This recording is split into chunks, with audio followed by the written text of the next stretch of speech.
I'm going to talk a little bit tonight about my new book, The Third Angel. You know, I have to say, Megan, even though I wish it was 3, it's actually 23, but on the New York Times bestseller list. But if you keep buying books, maybe I'll get to 3. I'm aiming for 3. I wanted to talk a little bit tonight about how a book comes to life, and how I think it's really interesting to hear how writers kind of give birth to a book, and I think it's always very different. I've been writing for 31 years. I've been publishing for 31 years. And I was published completely by accident, as Megan mentioned. I was a graduate student, and an editor took one of my stories and he said, "Do you have a novel?" And I said, "Yes," and I started writing really quickly because I thought, whoever asks you if you have a novel? Nobody. And I have been really lucky in terms of the people that I've met and the kindness of strangers and friends. I've been with the same agent for 31 years. I was with the same publisher for 25 of those 31 years. I think it's much, much harder to be published now. I think it's harder to do everything now. But one thing that's consistent for me is that every time I finish writing a novel, I feel that I've forgotten how to write a novel.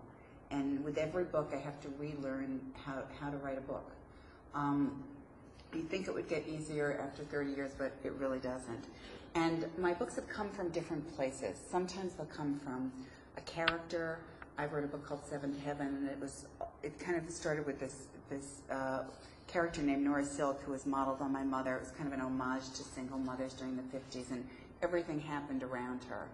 And I wrote a book called Turtle Moon, which was took place in a small town in Florida, and it started with that town, and people just started moving into the town.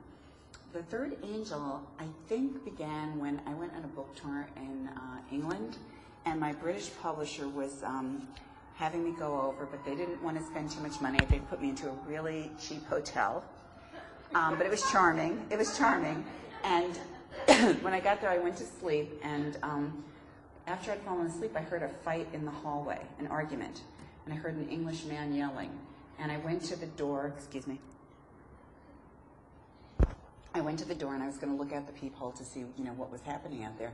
And the hotel was so cheap, there was no peephole, just a door. So I went back to sleep, and I just thought, I'm not going to open the door and go into get involved in somebody else's argument. And I did whatever I did the next day, and then the next night, again, I was awoken by an argument. Same voice, same man. So I went to the door, and I put my ear to the door and listened to the argument. I could make out a few things, but I decided not to get involved. And now looking back on it, I think, it's very strange that I didn't complain at the desk, and I didn't tell anybody about it. And I realize now that I'm not certain I believe in ghosts, but if this was a haunting, and because every night after that, same argument, same time, 10:30, same argument. And I thought somebody might be stuck in some loop. Something happened in there. They had to keep reliving it and reliving it. And I'd heard from people that when they had some kind of ghostly experience, they acted very matter-of-factly, like nothing was happening. They didn't, cry out or scream. They just kind of watched it happen. And I felt like, well, maybe that's what had happened to me. And I started working on The Third Angel, trying to figure out what might have happened in that hallway in the past to cause someone to be so upset every single night. This book takes place in the 90s, right after Princess Diana's death, and then another section in the 60s, and then another section in the 50s. And what I didn't realize when I started writing the book was that you can read it either backwards or forwards. You can read it starting in the 90s and going backward in time, or you can start in the 50s and go forward in time. And depending on which way you read it, you discover different things about the characters. They're very interwoven. It's really about the web of history and the web of relationships.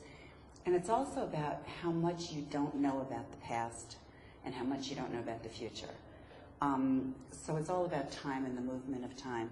And another way I think the book came about, in part it's also about being in love with the wrong person, or being in love with the right person and thinking they're the wrong person. How you need time and distance to really know what a relationship is and who's right for you. And I think part of that was started when Princess Diana died. I felt very upset and very affected in a way that I didn't expect to feel. I was really upset, and I was watching TV constantly, and I talked to other people who felt the same way. And it was really kind of the epitome of a fairy tale gone wrong. And I'm always interested in fairy tales and mythology and the way that they affect us psychologically. What we read as children, I think, really affects us later on.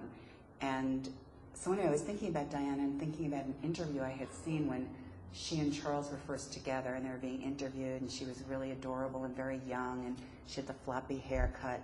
And the interviewer said to Charles, so are you in love? And Charles said, whatever love is. Remember that? And Diana got like this panicky look in her face, and you just wanted to say, Diana, run away as far as you can. So that was kind of part of what I was thinking about, is that sometimes it's too late to run away, or you know it's wrong, and you're too committed, you can't get out of something. And part of what this book is about is betrayal, and how you can never forgive yourself or someone else for betraying you. The other thing I didn't realize it was about when I was writing it is it's very much about how books affect people. In the first section in the 90s, it's about two sisters, one of whom is a famous children's book author, and the other sister hates her for being a famous children's book author. The second section is about a girl who's supposed to be at the university. It's in the 60s. And instead she runs away to London. She's a maid in a hotel, and she becomes somebody's muse. And it's all about the dangers of being somebody's muse instead of being the artist yourself. And the third section is the section I'm going to read to you from tonight, is about a reader. And it's about a girl named Lucy. She's 12 years old, and she's really lost. And it's about the ways in which books can save your life, which I think happened to me. One of the things I always feel that, that my books aren't autobiographical, that I write books for the same reason I always read, which is to escape my life and to escape into a different world. And I think there are times in people's lives where they need to flee from where they are and they can't. And the one way they can do that is through books. There's another part of this book, the reason it's called The Third Angel. And in the second section, well, it's all the way through, but the girl who runs away to be a maid in a London hotel, her father's a doctor, and she very often goes with him to visit his patients. He makes house calls, and he tells her that when he goes to see patients, sometimes the angel of life is in the car with them.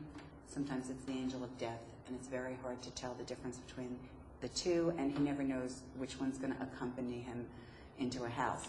And then he says there's also a third angel, and the third angel is the angel on earth. It's someone that you think you're helping, but when you look back at it in the long run, you realize they've helped you. It's kind of the unexpected angel, the person that's helped you in your life in some way, some very deep way, but that you don't recognize until much later on. And I think very often about the people, in my own life who've acted as angels to me. I think very often in our lives they're a teacher or a librarian, especially when it comes to books. And when I was growing up, my librarian, whose name was Mrs. Incan, which was the best name for a librarian, I don't even know if she's real now, thinking about it. She let me take out as many books as I wanted. I felt like the library was my safe place and my safe haven. At the time, I didn't realize the deep impact that she would have on me and that library would have on me. There's no way for me to have ever let her know. And I think that, that's kind of the essence of the third angel, the person who rescues you in some unexpected way. So tonight, I'd like to read to you a little bit from the third angel, and then just talk with you about whatever you want to talk about. And this section takes place in 1952, which is the year that I was born, so I find it interesting. And I felt like Lucy, who's 12, is in some ways very much like the girl that I was, only smarter. So this is from The Third Angel. It's the last section that takes place in 1952, and it's called The Rules of Love. Lucy Green couldn't stop reading. She was a secret reader, and the trip across the Atlantic gave her all the time in the world to be secretive. Her stepmother, Charlotte, thought she was unsociable, perhaps even pathological. But Lucy stayed in her tiny stateroom, and read Anne Frank, The Diary of a Young Girl 3 times. Sometimes she felt as though she lived in that attic, that she had Anne Frank's dreams. She was motherless, and she had the look that motherless girls sometimes have, uncared for in some deep way, hair unbrushed, socks mismatched.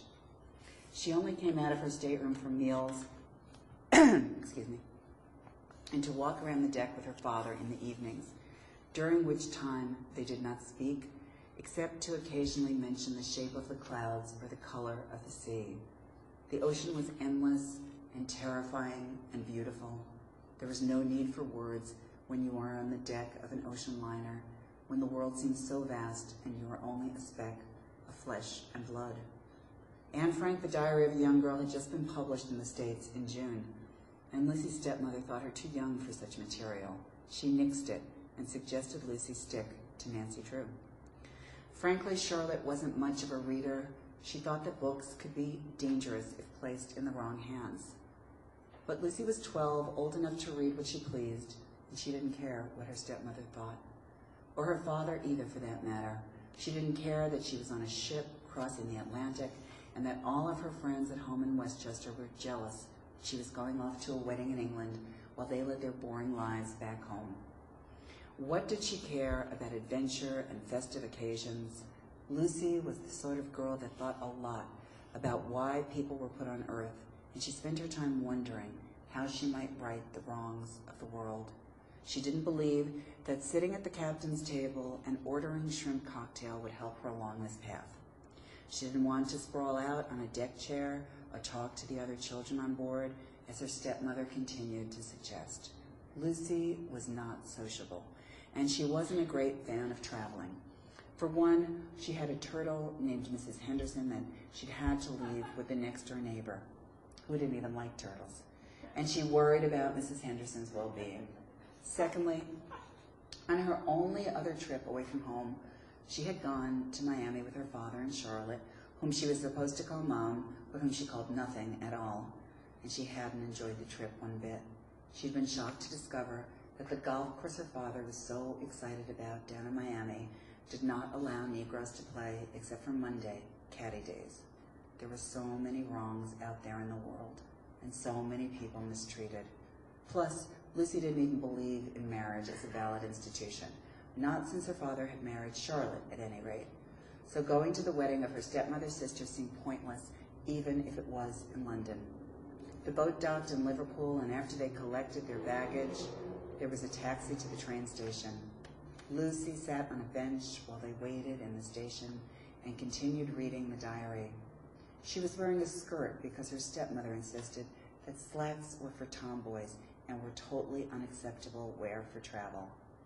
Lucy's father, Ben, had winked at her, but he went along with what Charlotte said, so there Lucy was, uncomfortably dressed in a frumpy skirt.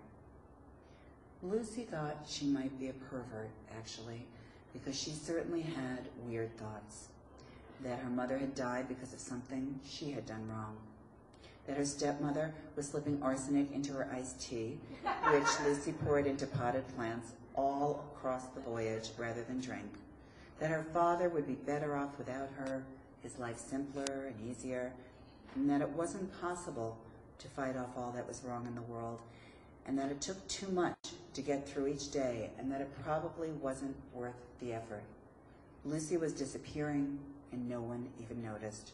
Every day she was slipping further away. "You doing all right?" Lucy's father asked in the train station. It was sooty and hot, the beginning of August. Ben Green was a lawyer and a Democrat, and he said he was glad to leave the States for a month because Eisenhower and Nixon had just gotten the Republican nomination. He'd prefer to be standing in a sweltering train station in Liverpool, hauling around his wife and daughter's luggage, than be forced to read the New York Times back in Westchester and be hit with the news that charted Ike's progress. "I'd rather be home," Lucy said. "Anne Frank didn't go outside for over 2 years. She didn't have to travel to know about people. She understood things from the inside out. She wanted to be a writer." "The whole world wants to be a writer," Ben Green said. "He'd written a novel at college and thrown it in the trash. You'll be the prettiest girl at the wedding." "Unlikely. Lucy kept reading, but she felt herself blush. She knew she wasn't pretty. She noticed that one of her socks was brown and the other was gray. She crossed one foot over the other to hide her mistake. Her father kissed the top of her head, and then it was time to get on the train. They had their own compartment, which was sweltering and dim, and Lucy curled up with her book. She pretended she was at home. "She'll get eye strain reading in the dark," Charlotte said to Lucy's father when they were on their way. Despite her reading, Lucy was eavesdropping. She was very good at it. "Leave her be," Ben said. "She's in mourning." And that was when Lucy realized that she was. Even though her mother had been gone for 2 years, she was still in mourning. There was no point trying to escape that. Whenever she stopped reading, she started to think about her mother. Sometimes she imagined the last day they spent together, the most perfect day in the world. They had gone for a walk in Central Park, and they had seen something no one ever saw in New York City. A blue heron in a pond in the Ramble, the wildest part of the park, filled with brambles and bird nests, and since that time, nothing had seemed interesting or worth paying attention to, except for books. Lucy closed her eyes and she slept all the way to London. It was pitch black and very humid when they got there. They gathered their luggage and they got off the train with the rest of the crowd, and then something unexpected happened. As Lucy stood staring up into the chaos of Euston Station, she felt the way some people did when they fell in love. She actually felt a quickening of her blood. Outside it was even better, darker, and more bustling. The streetlights were yellow, and Lucy felt she was in a dream. She could vanish into the hustle of London and yet still be herself. There were probably millions of books she hadn't yet read in this city. There were bookshops and libraries and bookstalls and publishers and guided tours of places where writers had made up whole other worlds out of nothing but words. Every person who passed by was most likely a writer, or at the very least, a story waiting to be told. Lucy wanted to visit each bookstore. She wanted to walk through the streets, to look into people's faces and guess what had happened to them. The way that Lucy felt surprised her. It shocked her, actually. It had been a very long time since she had wanted anything. They took a taxi and went to their hotel. Charlotte's entire family would be staying at the Lion Park, and Charlotte was aggravated because they were the last of the Evans wedding party to arrive. She blamed bad luck and Lucy's dawdling. This was not the hotel she would have chosen. It was plain and homey, and that was not Charlotte's style. Lucy fully expected to hate it as well, but first she had fallen for Euston Station, and now she was mad for their hotel. Everything was so unpredictable and charming. The lobby looked out onto a garden in which there was a stone lion, rumored to have been stolen by a knight during the Crusades. The lobby itself was even better. There was rose-covered wallpaper and fresh white woodwork, and best of all, there was actually a huge rabbit sitting behind the front desk. Lucy loved London. "Is that real?" she asked Dory Jenkins, the girl who was the night clerk. The rabbit was as big as an extra-large Persian cat, and it had long white hair. "Oh, yeah," Dory said. She turned to the rabbit. "Show us your bunny hop, Millie." The rabbit came hopping over, and Dory gave her a bit of lettuce kept in a drawer along with the paper clips and the rubber bands. "She's our mascot. She wandered in off the streets one day. We think she found her way over from the park, but now she lives under the desk." "If you followed her, she'd probably lead you to another dimension in space and time," Lucy said, "and you'd be just like Alice. You'd see worlds of wonder. You'd have to struggle to get back." "Nah, she'd lead me straight to the bin in the kitchen. She likes to look for potato peelings. She's crazy about them. And she likes to eat wallpaper as well, which gets her into trouble." "I don't mind trouble." Lucy felt excited and alive just being in London. "Well, there you are," Dory said warmly. "You and Millie are two of a kind." Lucy didn't want to be traveling with her father and Charlotte, but at least she had her own room on the 7th floor. It was stuffy with a vanity right there in the bureau beside the bed, and there was a bathtub instead of a shower, but at long last she had some privacy, and she could go more than 10 minutes without someone getting into her business, informing her that everything she did was wrong, as if she didn't know that. Lucy unpacked her clothes and washed up and read the diary until she fell asleep. She liked the way London sounded, and the noise put her to sleep, and when she dreamed she was following a rabbit down a hallway. Because her internal clock was off, Lucy woke up early before she could get to the end of the hall in her dreams. When she woke, she felt shortchanged, the way she would if she'd lost a book before she'd gotten to the end of the story. Maybe she'd dream that same dream some other time and find out what happened. She got dressed and went downstairs to the restaurant. It wasn't officially open, but the cook said he'd make her some tea and toast, so Lucy sat down and read from the diary. A good-looking man came in and glanced around. "This place is dead," he said.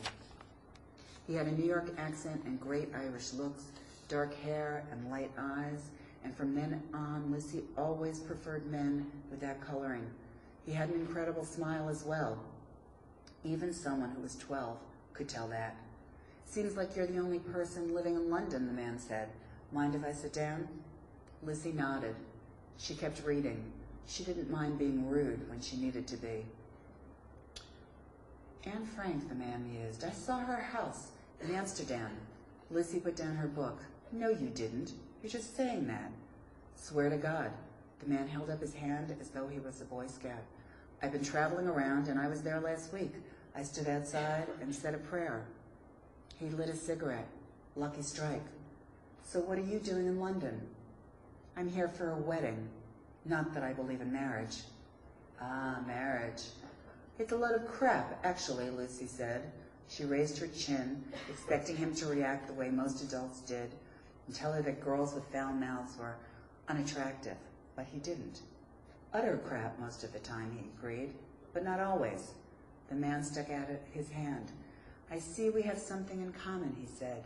"We're not big believers in things." "Why should we be?" Lucy said. "Because love exists," the man informed her, "believe it or not." It's the beginning of Lucy's story. Thank you. Thank you. So if you have any questions, rather than talk to you, I'd rather talk with you. I'm happy to try to answer them. Even if it's about Oprah. Yeah.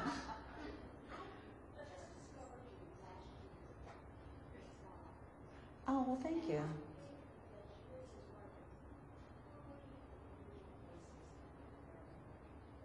Thank you.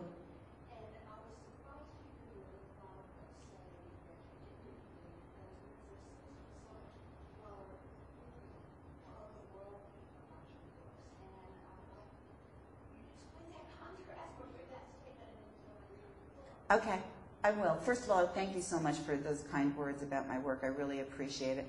You know, somebody once said to me, I think it was my professor, he said, the writer isn't the person you meet, it's the person you read. And I think that's really true. I think, you know, the writer is the deepest part of someone, their subconscious. So I think sometimes I write to tell myself something, to send a message to myself. And you know, the section that I just read, I realized is a lot about people who've lost faith, people who have to be redeemed, people who don't know what they believe in. And, you know, I think that I feel very much like that. I'm willing to believe, but I wouldn't call myself a believer. I just want to believe. Thank you. Yeah. Okay. I'll repeat it. Okay. Good thinking. I'll do that. Yeah. What's your practice of writing? What's your habit? How do you write every day? What's my practice and my habits in writing? Well, it's really changed. You know, I've been doing it for so long, for 31 years. When I started, I was a student, and then I had a job, so I would get up at 5 o'clock and work before I, you know, went to school or went to work. When I was at Stanford, I was also working at the Stanford Sex Clinic at the same time, which is a really interesting story, which someday maybe I'll write about if I could ever. I was the secretary who transcribed all the tapes, and let me tell you, for somebody who can't spell, that was a terrible job. But I think, it's really changed for me. And then when I had little kids, I got up really early, and I worked during the time they were either in daycare or in school.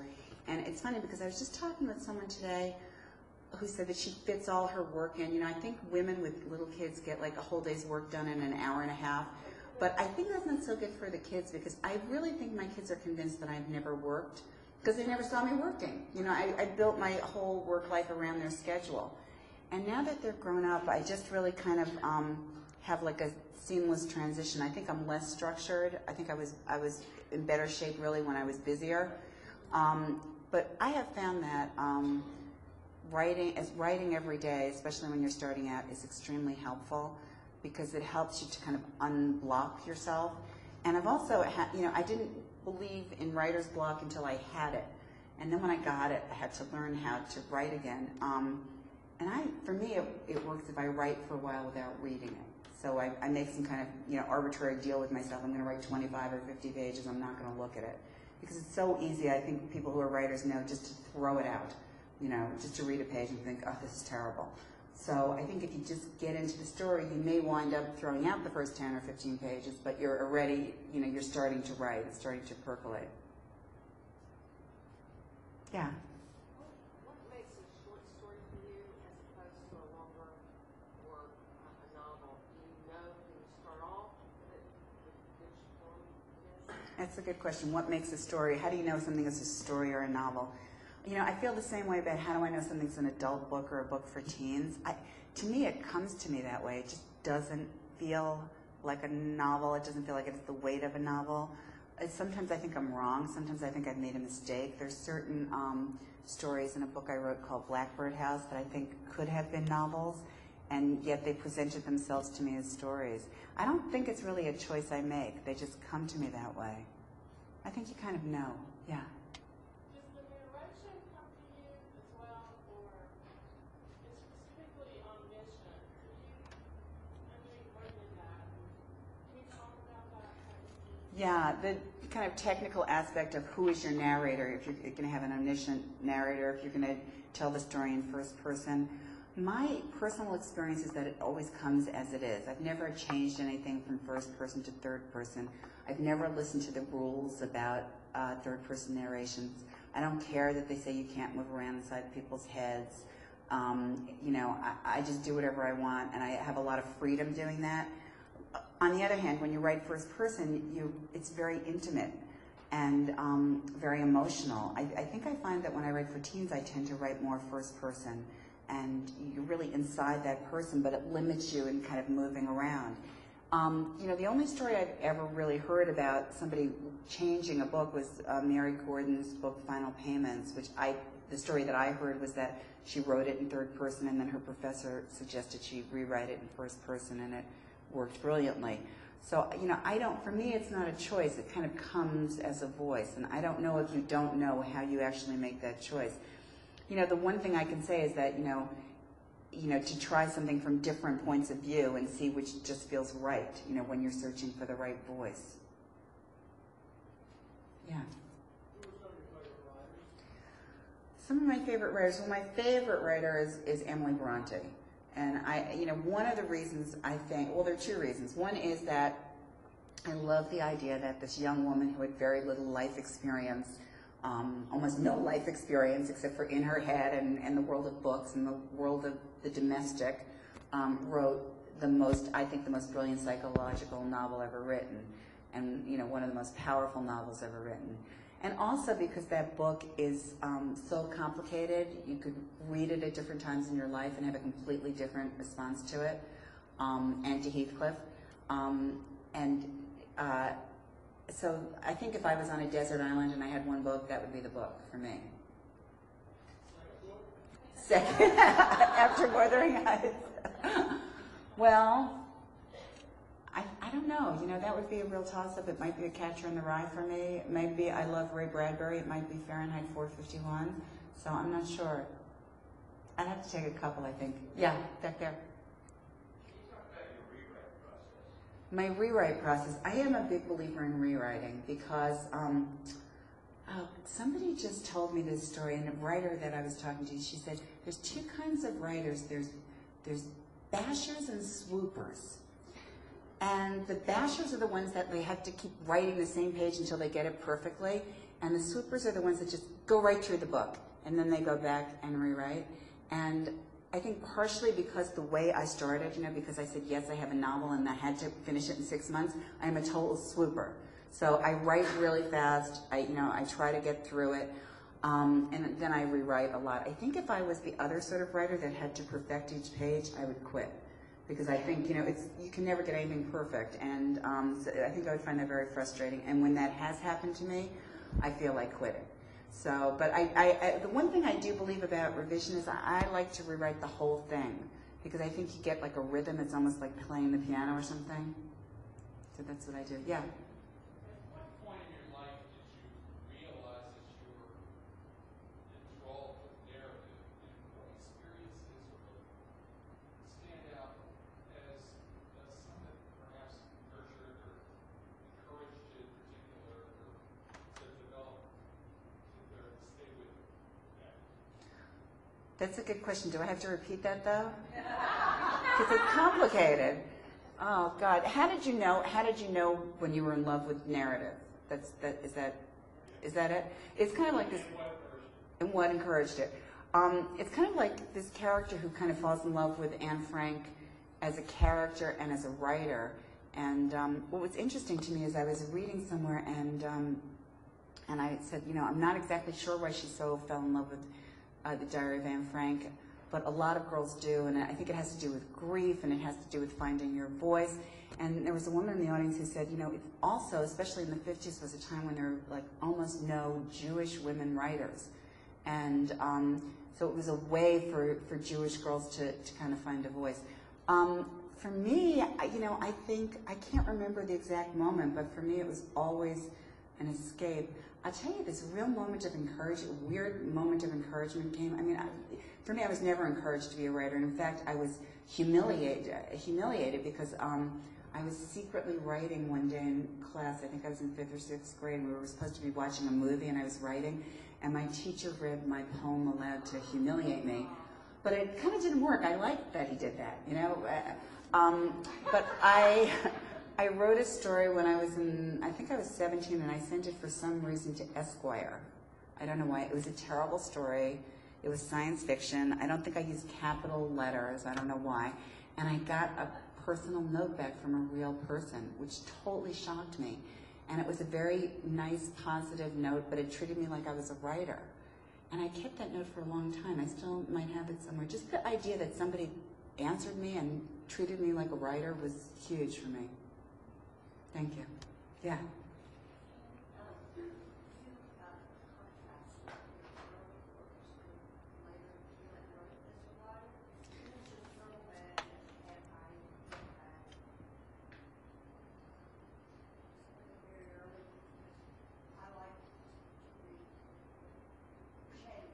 Yeah. Well, the question was, how do you think your work has changed since the time that you began? I think it's changed a lot. I think it really changed after I had cancer.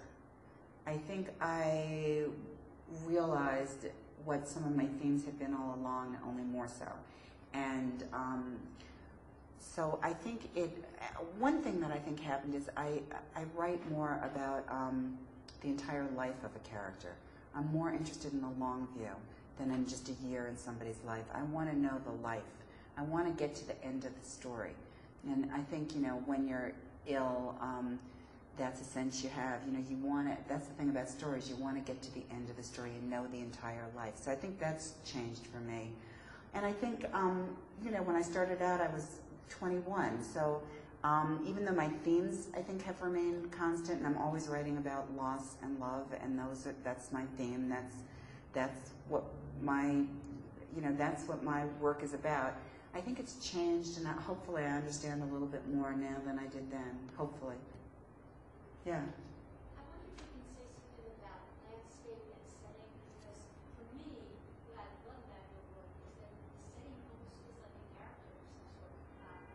Thank Thank you. Set in Heaven, how it captures a certain part of Long Island so well. Mr. Druck, the humor judge of Long Island, I felt like, she was there with me and we saw what I saw. The line about the man paying the bills and how great it was to be able to pay the bills on Saturday night. And then the one in Cape Cod, I said it, Cape Cod. Blackbird House, maybe? No, it's another one. Oh, Illumination Night. Anyway, just what you have to say about using the Place. place. How does place affect your work? And for me, place is almost like a character. Well, one interesting thing that happened to me is that when I was a student, I had this great professor, and I remember him telling us that his other student, who became the very famous novelist John Hawkes, wrote a book that was set in London without ever having been to London. And that really stayed with me, and he said that really place in literature is more the place of your imagination. It's like the London of your imagination. So for instance, when I wrote Illumination Night, which is set on Martha's Vineyard, I had never been to Martha's Vineyard. But it was the Martha's Vineyard of my dreams. And when I went there afterwards to see what it was like, it was exactly the way I imagined it. So I think, for me, place is very important. It is in this book, London becomes a character. I think it's very important, that sense of place and how it becomes a character.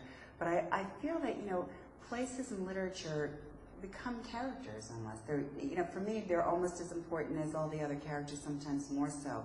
I wrote a book called Turtle Moon, which takes place in Florida, in an imaginary town, but for me that felt like a very real place. So place does become a character, and in London it was interesting because when I went to do research afterwards, especially, part of this takes place in the 60s, the time that I was growing up, and I realized I had read so much about the 60s in London, and I knew so much that when I went to do the research, I remembered it all, from being a teenager and being so obsessed with London and thinking I was going to marry Paul McCartney, and it didn't work out. He made a terrible mistake in marrying whatever her name is. But, so I think, the sense of place is really important to me. Thank you very much. I really appreciate it. Yeah. Your work seems very, it doesn't seem, but it is very seamless and magical and lyrical. My question is, I can't believe that you would outline. I just imagine that you would sit there with one sentence and you would just keep telling the story. Do you ever outline? Well, the question is, do you outline? I always outline. But my outlines change. My characters don't necessarily go with that, whatever I decide for them. And, I outline, and I'm very kind of practical, and I really prepare. Sometimes I'll do things, this sounds almost crazy, but, I'll get my office to feel like I'm in the book. Like, for instance, I wrote a book called Here on Earth. It takes place in Massachusetts in the fall, and I painted my office orange and covered the windows with leaves, those wax paper leaves. So I felt like I was in the book. But I think after I make all the outlines and I think things out, then I just go to another place when I'm doing the actual writing. I mean, for me, it's like a kind of almost a mystical experience. I think that's why I do it. I mean, it's kind of like taking drugs without the drugs. It just very transports you once you're in the middle of really doing it. I think that's what art does. I mean, that's the joy of making art. So you have a theme or a character, and then you just start outlining before you. I outline. I start out with an outline, but even before I outline, I start out with a jumble of. Sometimes I just have notebooks of the words that I think make me think of the book, or the names. Let's say if I'm writing something where there's going to be gardens, the names of flowers, the names of people. I just have lists and lists and lists of words, and it can start out in many different ways, and then I'll have an outline, and then it just starts to happen.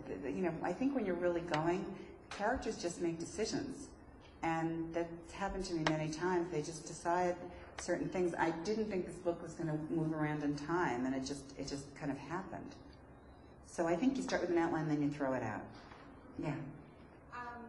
Okay. Covered all the other stuff. I want to know something about your children, just even a little bit. I was just My children? What do you want to know? Like, how old are they? Where do they live? And do they like to write? Well, I have one son who is very interested in writing and is a very good writer, but I think it's a difficult thing to do whatever it is your parent does. So, I don't think, one of my sons has never read anything that I've written. My other son has read some things, but I'll tell you one embarrassing story, which is when I think he was 10 or something like that, and he wanted to read one of my books, and I thought there was a ton of sex in the book, and I thought, I don't know, do you want to read the sex scenes that your mother has written? So I decided to do this terrible thing, which is tear the pages out of the book. And I thought, this is going to be, he'll notice, and I looked through the book, and there were only 2 pages that I had to tear out. I thought it was so filled with sex, but it was more kind of in the characters' heads, I think. And I don't think he noticed. He certainly, he's certainly never said anything. Thank you. Yeah.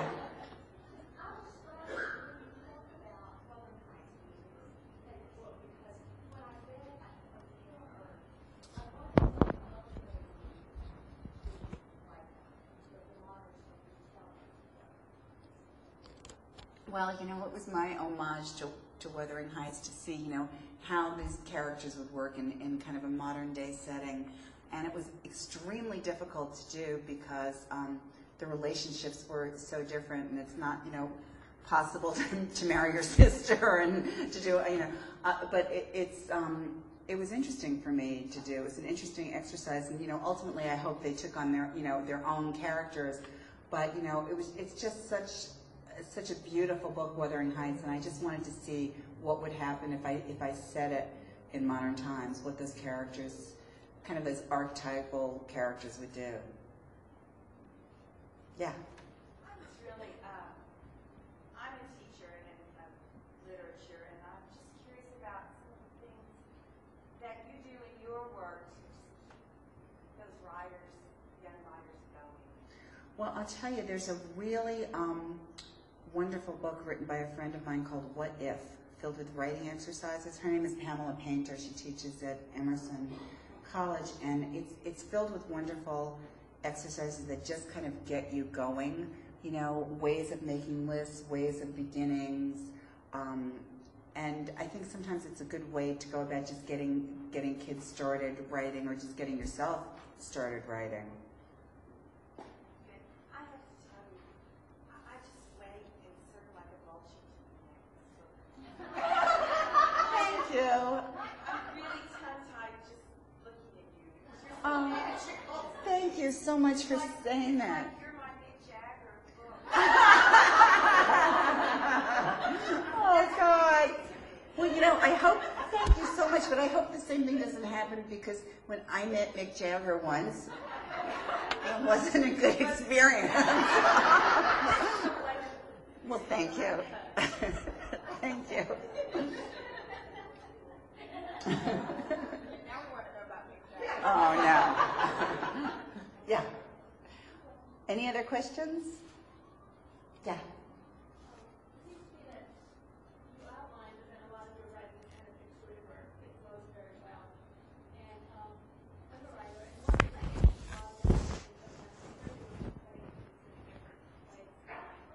to research, I want it to sound authentic. And then sometimes there's just so much into it when I incorporate it. How do you deal with research? Do you too much at all? Well, research, I've done it 2 different ways. I've done it where I do all the research afterwards, and I've done it where I do the research before. And, I don't use everything. I feel like I'm informing myself, but I don't need to, the reader doesn't have to know everything that I know. So it's kind of you kind of pick and choose. I did a book for teens that takes place in the Bronze Age, and I did a lot of research, and I just thought, I want them to be living characters, so I know all this stuff. I don't have to put everything in, for the reader. I think it's just picking and choosing and not getting bogged down.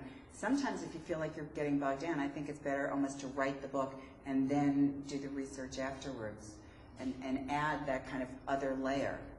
So I think I can take one more question. Yeah. Do you always work on one work at one time, or do you work Do I always work on one book? I always do work on one book at a time. I think I would get pretty fractured. On the other hand, I feel like I have other ones that are kind of waiting in the like the planes at the airport. They're kind of waiting. I know something about them, but I'm not going to work on them. And anyway, listen, I want to just thank you so much for being here tonight, and thank you for all those wonderful questions. Thank you.